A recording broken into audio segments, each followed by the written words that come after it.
Rated M for mature.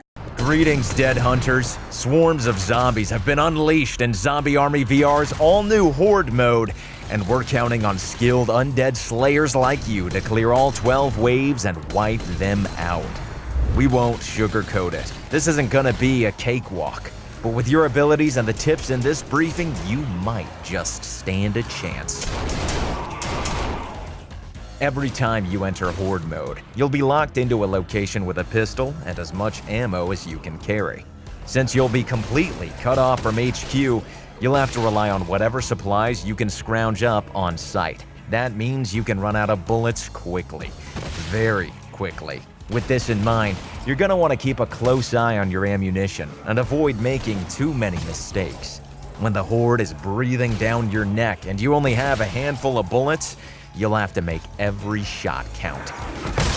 Now, HQ can confirm that there will be a limited number of supplies available throughout each location, and you may even gain access to more as new areas are unlocked. Unclaimed supplies will always be right where you left them, so make a mental note of where ammo was spotted, just in case you need to return to claim it later. Remember, you still have to clear waves to explore those unlockable areas, and that means staying alive. Even if you land every shot, the odds of running out of ammunition are high. When that moment comes, fight with whatever you can find until you can find more ammo. Situations like these are why it's always a good idea to keep a melee weapon on hand. But an empty weapon can also be used to bludgeon in a pinch. As you exterminate zombies and clear entire waves, new sections of your current location will become available for exploration. While these sections mainly provide you with more space to put between you and your flesh-munching targets, they also contain much-needed extra supplies, and something a Deadhunter can always use: more firepower. The pistol you start each Horde Mode session with will only get you so far, so it's a good idea to start hunting for your new weapon as soon as a new area becomes available. The first unlocked area will have a secondary weapon hidden somewhere, and the second unlocked area will contain a primary weapon. Having a powerful secondary weapon, such as an SMG or trench gun, and a rifle available to you will be ideal for your survival. So stay alive and get your hands on them as quickly as you can. There are 4 maps available in Horde Mode, and while most of them have at least one open area where visibility won't be an issue, many of them will drop you into a cramped space with tight corridors and blind corners. In these environments, you won't be able to see what you're up against at all times, which puts you at a severe disadvantage. However, as any good Deadhunter knows, you can often hear a zombie long before you see it. Unless you want to run around a corner and straight into your doom, listen carefully in these low visibility situations. Use the number of grunts you hear to determine whether you should stay and fight or run to find a more advantageous position. HQ heavily recommends the use of head-mounted listening devices to sharpen your hearing and increase your odds of not being on the menu anytime soon. One key tactic for surviving Horde Mode is to maintain distance. The more space you have between you and the undead, the more time you have to react, and the less likely it is that you'll get a bite taken out of you. Now, considering the number of dead ends and dangerous corners in each Horde Mode location, it's pretty easy to find yourself in a position where you're outnumbered and overwhelmed.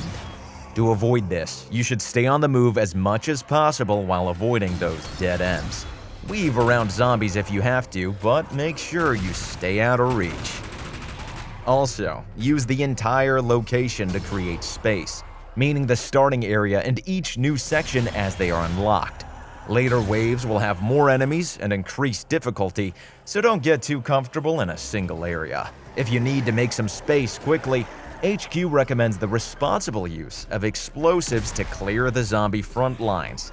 Just make sure you aren't too close to the blast area unless you want your fingers to become zombie snacks.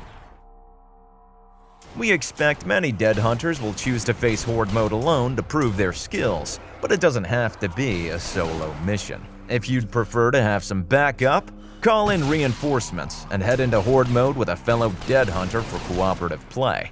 All of the same rules will still apply, but having someone you trust watch your six will allow you to better focus on what's ahead.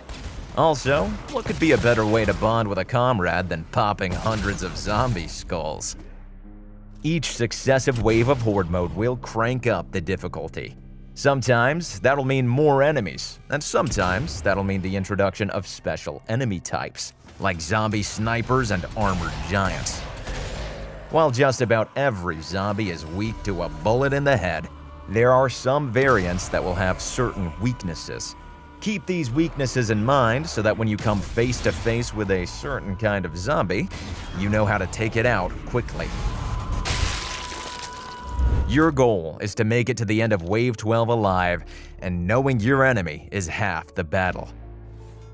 As you explore the locations of Horde Mode, make note of environmental hazards as you come across them. Things like explosive barrels can come in handy when you're low on ammo, and choke points like doorways and narrow hallways are ideal spots for wiping out chunks of undead with a well-placed explosive. There may be other hazards and opportunities in your environment as well, so be on the lookout and get creative. That concludes this briefing. Hopefully these tips will make surviving Horde Mode just a little bit easier for you and other Deadhunters who are brave enough to take on this new challenge. Keep these in mind and remember, make every shot count. Zombie Army VR is available now on Steam VR, PlayStation VR 2, and MetaQuest systems. Dismissed.